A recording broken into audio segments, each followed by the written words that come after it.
You know, every time you pick up your smartphone or see a sleek electric car whoosh by, you're looking at the future. It's a clean, high-tech vision, right? But behind that shiny surface, there's a story that's, well, a lot dirtier. It's the story of the hidden ingredients that make our world run, and the shocking price we pay to get them. So what's the one thing that connects pretty much all of our most advanced gadgets and green tech? It's not silicon, it's not steel, it's a whole family of little-known metals that are the true unsung heroes of our time. And their reach is just huge. We're talking about the super strong magnets that make EVs and wind turbines possible, the glowing phosphors that light up your phone screen, even the sophisticated guidance systems that are absolutely vital for national security. Basically, they're everywhere, and we can't do without them. All right, so what are these things? They're called rare earth elements, or REEs for short. And the funny thing is, despite the name, they aren't actually all that rare.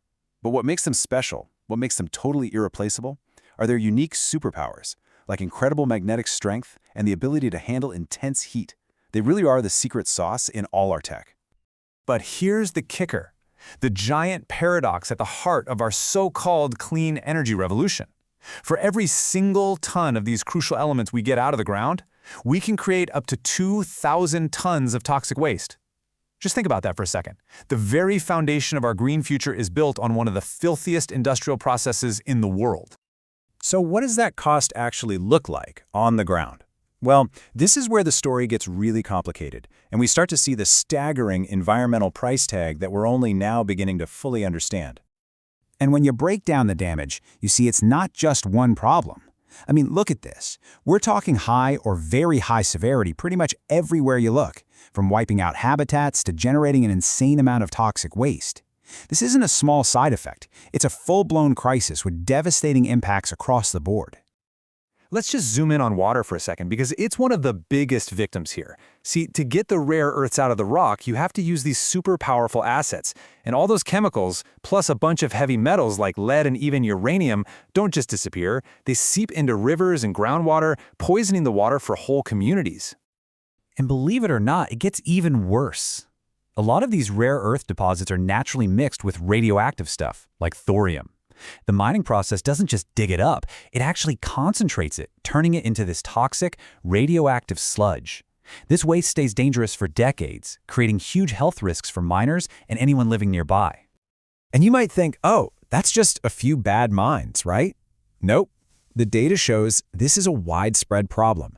A staggering 70% of rare earth mining sites across the globe are tied to serious water contamination. This pollution isn't an accident, it's baked into the business model.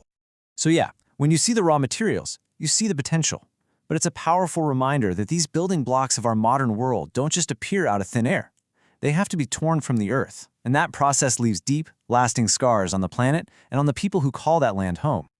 Now, all of this environmental mess has had a really fascinating and frankly dangerous side effect. It's created a massive concentration of power. So let's shift gears and look at how this environmental crisis has sparked a global power play. I mean, just look at this chart. It speaks for itself, right? So how did we get here? Well, for decades, while other countries were saying, "not in my backyard," to this kind of polluting industry, China made a strategic bet. They invested heavily and took on the huge environmental costs. The result? When it comes to the most important rare earths, the heavies, China now processes 99% of the world's supply. That isn't just dominance, it's a virtual monopoly. And these heavy rare earths, or HREs, are the absolute cream of the crop. We're talking about elements like dysprosium and yttrium. They're essential for the high-performance magnets that can take the extreme heat inside an EV motor or a missile's guidance system. If you control these, you basically hold the keys to the future of technology. And this isn't just some what-if scenario. We've already seen this power get used as a weapon.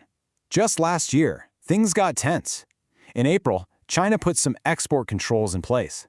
By October, bam, they expanded them to cover everything. A last-minute deal put things on pause, but it showed everyone just how fragile the whole global supply chain really is. So here's the bottom line.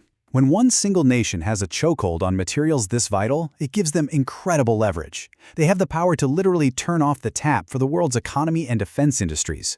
And that's a massive vulnerability that has policymakers all over the world scrambling for an answer. Okay, so it all sounds pretty bleak. But what if there was a better way? What if we could get these critical elements without destroying the planet and creating huge geopolitical risks? Well, the good news is, innovation is starting to point us toward a much brighter future for mining. Check this out. One of the most promising breakthroughs is called electrokinetic mining, or EKM. Instead of digging giant destructive pits and flooding them with chemicals, this method is way smarter. You just insert some electrodes into the ground, apply an electric field, and it literally pulls the rare earth metals right out of the soil. It's like a giant magnet for the exact stuff you want. And the results are stunning. We're talking a recovery rate of over 95%.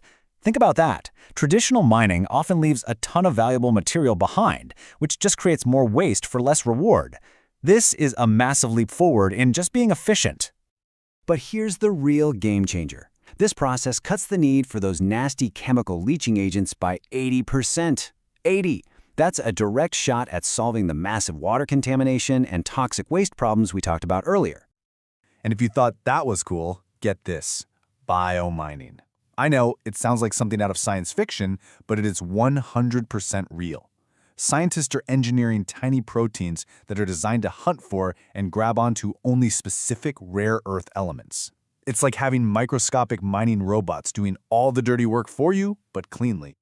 Now, of course, no single piece of tech is a silver bullet. The real path forward needs a whole toolbox of solutions. We have to get serious about recycling the millions of tons of e-waste we already have. We need to create closed-loop systems that reuse water at mines. Countries need to team up to build more secure supply chains, and we can even use AI to monitor everything in real time to prevent damage. Which brings us to the final big question. Our entire vision of a clean, bright, technological future is built on these amazing elements. The great challenge now, the real test for all of us, is whether our own ingenuity can rise to the occasion and make the very foundation of that future as clean and sustainable as the dream itself.